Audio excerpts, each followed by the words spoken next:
Dana Gain here. Today, we are taking a look at 5 house hunting tips that can shave time off your search. House shopping is fun, and it's supposed to be.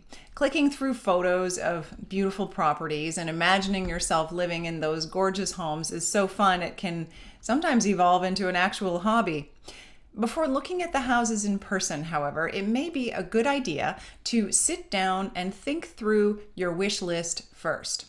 Otherwise, you could spend a lot of time viewing properties before you realize that in truth, having that finished basement or double car garage is actually more important than you thought. Let's take a look at 5 house hunting tips that can save you time in the search for your dream home. Number 1 is budget. Most everyone has a good idea of what budget they're working with as they begin a home search. However, if you've not gone through the formal pre-approval process with your lender, you may be working with incorrect information. Whether it's an interest rate that's higher than you thought, an unwelcome surprise on your credit report, or an unexpected penalty on your current mortgage, a formal mortgage pre-approval process can help to uncover most everything that could get in your way. Once you know what your mortgage limit is, you can then work through what the payments will be and decide if you feel comfortable with those numbers. It is a worthwhile exercise because it's not uncommon for a lender to approve a mortgage that requires payments just outside your comfort zone, which means a little bit more than you want to spend. Taking this extra step can save you time and bring added reassurance later as you're preparing to make an offer on a home because you know you've already been through the math. Number 2 is location. Location comes, of course, in all shapes and sizes. You may wish to move within the same neighborhood. You might be looking across the municipality or to another city altogether. Regardless of which location you choose, it may help to consider early what flexibility may exist in that decision. Consider if you're open to moving to another area of your municipality, or if you're open to changing cities should the need arise. Sometimes in the course of your home search, you discover that the home you want is just outside the comfortable budget you established.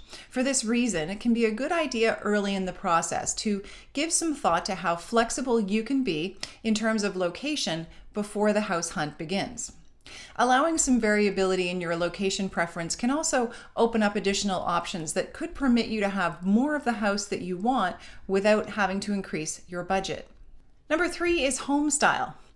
For most house hunters, deciding on a style of home is sort of a natural first step in the process. So as we're picturing the type of home we'd most like to live in, we're also visualizing whether it's detached or whether we'd be happy with something like a semi or a townhouse. That said, you may also want to consider how flexible you can be around home style. Even if you have your heart set on a fully detached property and your budget can actually allow for it, you may want to consider other possibilities anyway. It might become necessary, for example, in the course of your home search to make sacrifices on other features of the home that are important to you. So it's a good idea to make allowances for this in advance. Number 4, specific features. While you may already know how many bedrooms and bathrooms you're looking for, there are other features that may become more or less important to you in the course of a home search. For example, is the interior space in the home the most important thing, or is a large backyard a higher priority so you can entertain in the spring and the summer months? Securing both the large backyard and the extensive square footage inside might be a little bit challenging. Large yards are usually found in more mature neighborhoods where the interior of the home tends to be smaller.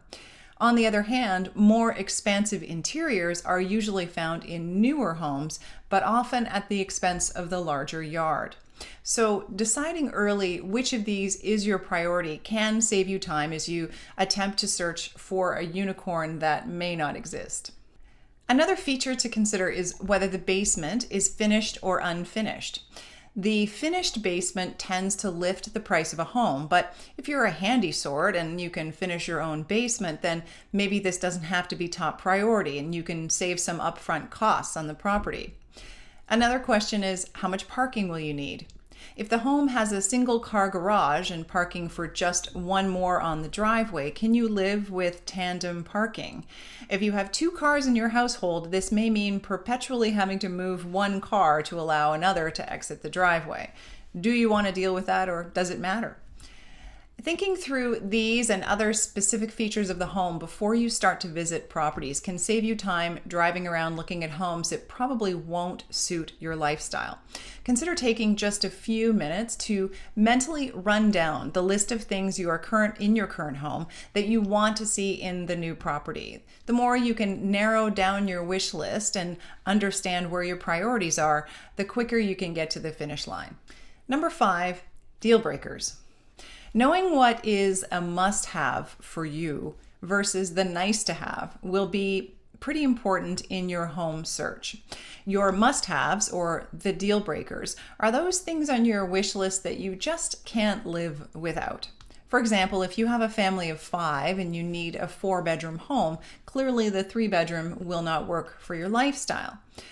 Most everything that we initially place on our wish list would be considered a must-have in that moment. This is where it gets tricky. So as you build your wish list and you start to identify that you would like a double-car garage, finished basement, large backyard, a large interior, it will quickly become clear which items are more important to you than the others.